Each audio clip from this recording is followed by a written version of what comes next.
जून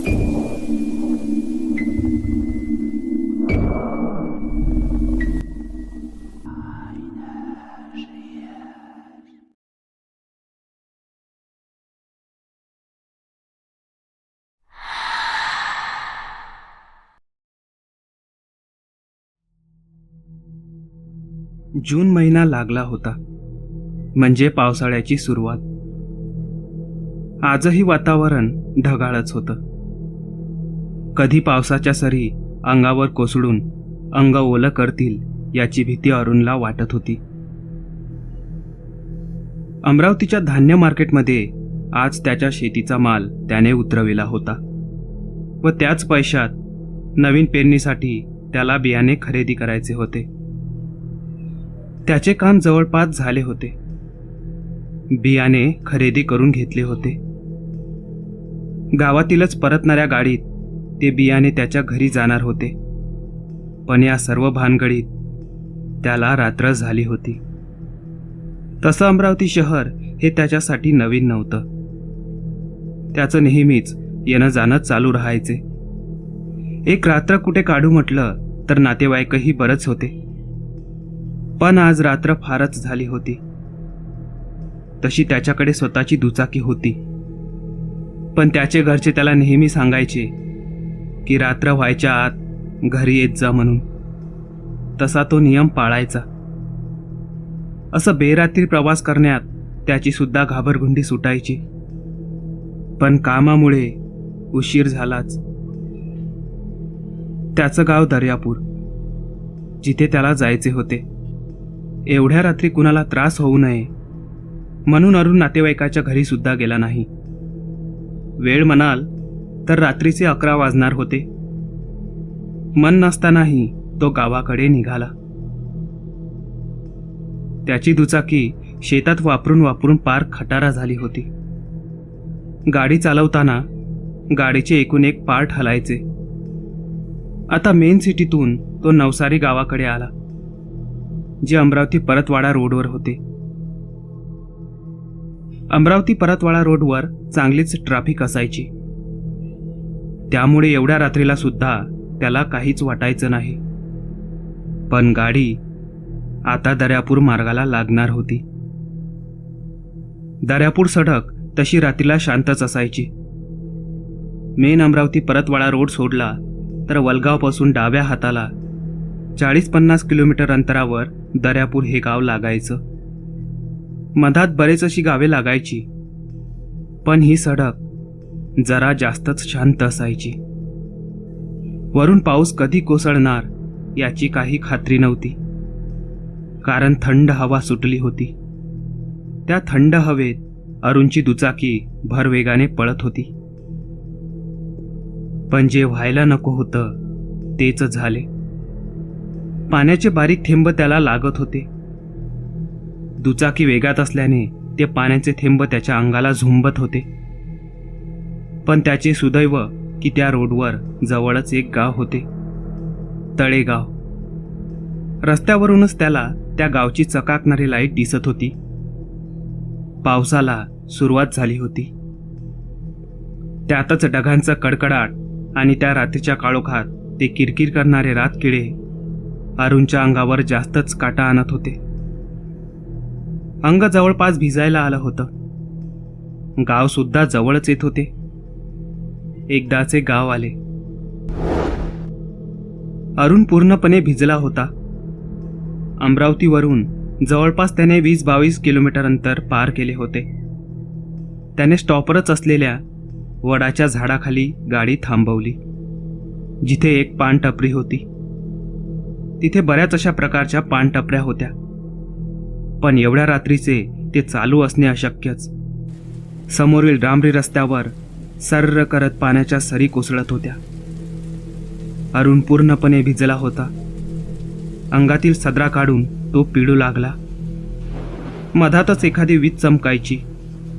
गावात जावं म्हटलं तर गावची लोक तशी लवकरच झोपतात, आणि ते पण असं पावसात. इतक्या रात्रीला गावात जाणंही त्याला ठीक वाटत नव्हते.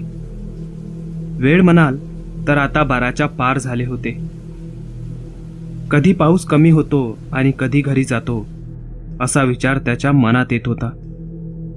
हटच्या मायला, तिकडेच कुठं थांबलो असतो तर बरं झालं असतं. मला वाटलंच होतं असं काहीतरी होणार म्हणून.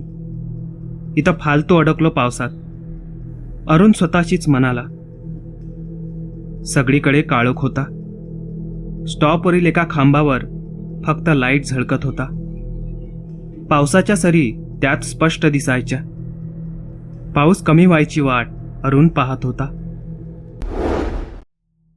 5-10 मिनिटांनी अरुणला अंधारातून कुणीतरी येताना दिसले. कुणीतरी लंगडत लंगडत येत होते. ते जसजसे जवळ येत होते ते स्पष्ट दिसत होते. ती एक म्हातारी होती. पावसाच्या पाण्याने पूर्ण चिंब भिजली होती. पांढरे केस, अंगात लुगडे. तिचे 2 दात जरा बाहेरच वाटत होते, थोडेसे कुबळे निघालेले. हातातील काठीचा आधार घेत लंगडत ती रस्ता पार करत होती. इतक्या रातच्याला हे म्हातारी इथं काय करते, ते बी इतकं पावसात? अरुण तिच्याकडे पाहत स्वतःशीच म्हणाला. अय म्हातारे. अरुणनी तिला जोरात आवाज दिला, पण तिला तो आवाज गेला नाही बहुतेक, पाण्याच्या आवाजामुळे. ती तशीच चालत होती. त्याला नवलच वाटत होते. एक विचार त्याच्या मनात चमकून गेला. हडळ बिडळ तर नसल, पण आज तर अमावस्या पण नाही. या विचारानेच त्याला कापरा सुटला. छे, हे काय मनात येतंय? मनातील विचार झटकत अरुण तिला पाहत होता. तिचे लंगडत चालणे अरुणच्या मनात फारच भीती निर्माण करत होते. पाण्याचा जोर आता कमी होत होता. पाऊस थांबत होता. आता कुठे अरुणच्या जीवात जीव येत होता. त्याने गाडीच्या सीटवरील पाणी हातानेच दूर सारत गाडीवर टांग टाकली आणि गाडीची चाबी फिरवली. त्याने सहजच म्हणून त्या म्हातारीवर नजर टाकली. ती म्हातारी चालतच अंधारात जात होती.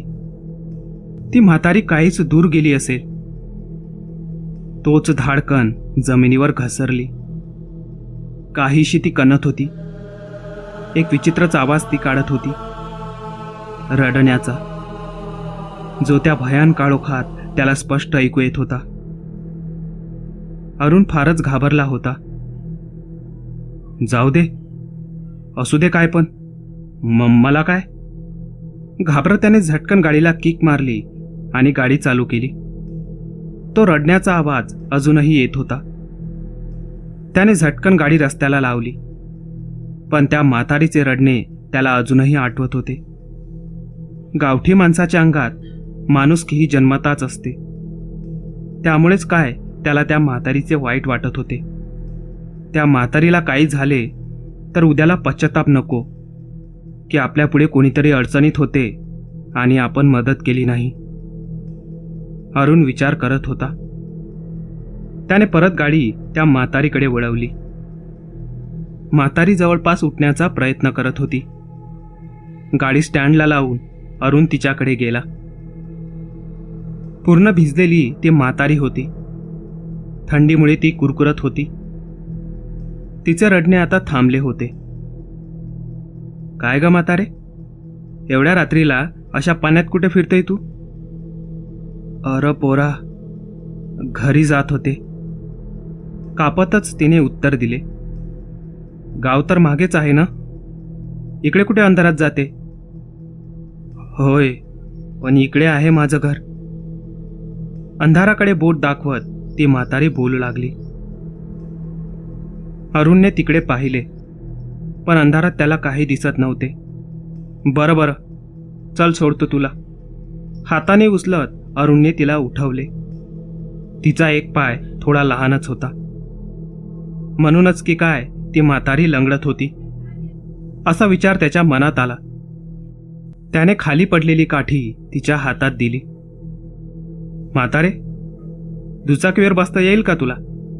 गाडीकडे वळत अरुण म्हणाला. म्हातारीचा त्याला काहीच आवाज आला नाही. त्याने मागे वळून पाहिले. म्हातारी एकटीच लंगडत त्या अंधाराकडे चालली होती. अरे, अजबच आहे ही. सोडतो म्हटल्यावर एकटीच निघाली. आणखी कुठे अंधारात म्हातारी पडेल म्हणून अरुण तिच्याजवळ धावतच गेला. थांब थांब, सोडतो तुला. तिचा हात धरत तिला तो तिच्या घराकडे नेऊ लागला. तुझ्या घरी बिरी आहे ना कोणी? अरुण तिला म्हणाला. होतं बाबा एक पोर, पण 5 वरीस झाले अजून घरी आलं नाही. 5 वरीस? होय, 5 वरीस. कामाला होता शहरामध्ये. का पण?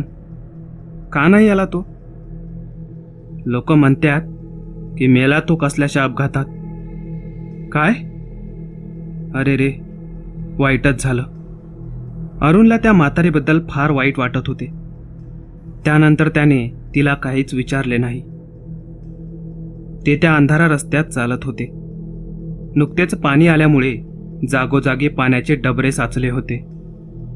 आता अंधारात अरुणला एक कौलावजी घर दिसत होते, पूर्ण अंधारात बुडालेले. त्या घराला मातीच्या भिंती होत्या, ज्या अर्धवट खचलेल्या वाटत होत्या. कसल्या घरात राहते ही म्हातारी? तो मनातच म्हणत होता. काय करतं पोरा, आता कसं बी राहावं लागतं. ती म्हातारी कणत म्हणाली. तिचे बोलणे ऐकताच तो भीतीने पाणी पाणी झाला. हिला कसं ऐकू गेलं? मी तर मनात बोललो. त्याला काही समजत नव्हते. असा विचार करताच त्या म्हातारीने त्याच्याकडे पाहिले आणि कसलीशी हसली. म्हातारीला त्याने त्या घराच्या दाराजवळ नेले. समोरील टपरीवरचा दार उघडताच एक किळसवाना भपकारा त्याला आला. बरं बरं म्हातारे, जा आता घरात, मी निघतो.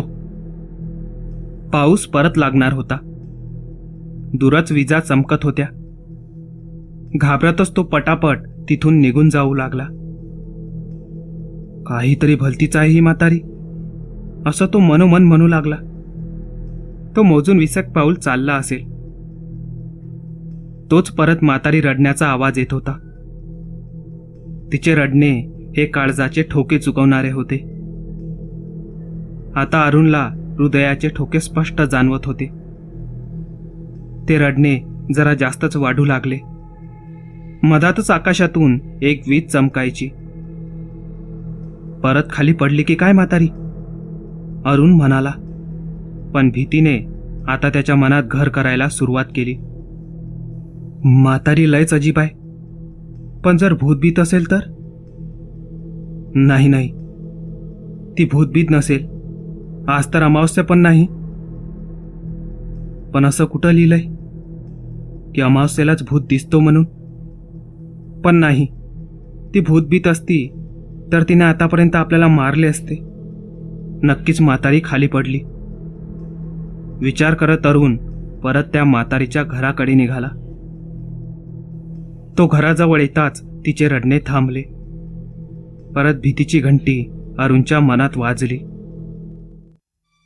घराचा दरवाजा उघडा होता, पण आतील घर पूर्ण अंधारात होते. म्हातारे, ठीक आहे ना तू? बाहेरूनच अरुणने आवाज दिला, पण म्हातारीने त्याला उत्तर दिले नाही. आता अरुण घरात शिरू लागला. अंधारात त्या म्हातारीला आवाज देऊ लागला, पण पूर्ण घरात फक्त अंधार दिसत होता. तो थोडा आणखीन आत शिरला. त्याला काहीच दिसले नाही. आता त्याच्या खांद्याला काहीतरी लागले. त्याच्या मानेवरील केस ताठ होत होते. हळूच डोक्यातून एक घामाचा थेंब त्याच्या मानेवरून त्याच्या शरीरात विरत होता. त्या अंधारात त्याने हातानेच ते काय आहे हे पाहण्याचा प्रयत्न केला. थंड स्पर्श त्याच्या हाताला झाला. त्याने बरोबर चाचपून पाहिले. तो एक पाय होता, मानवी पाय, जो चिखलात ओला झाला होता. आता त्याची धडधड जास्तच वाढली होती.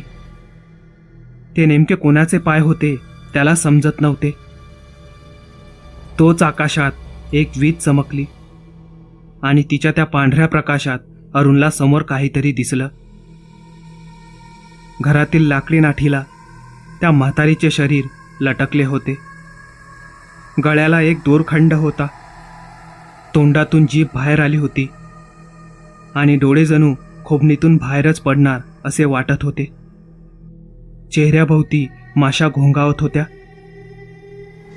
अरुणचा जीव घशात आला होता. त्याचे लक्ष त्या देहावरून हटत नव्हते.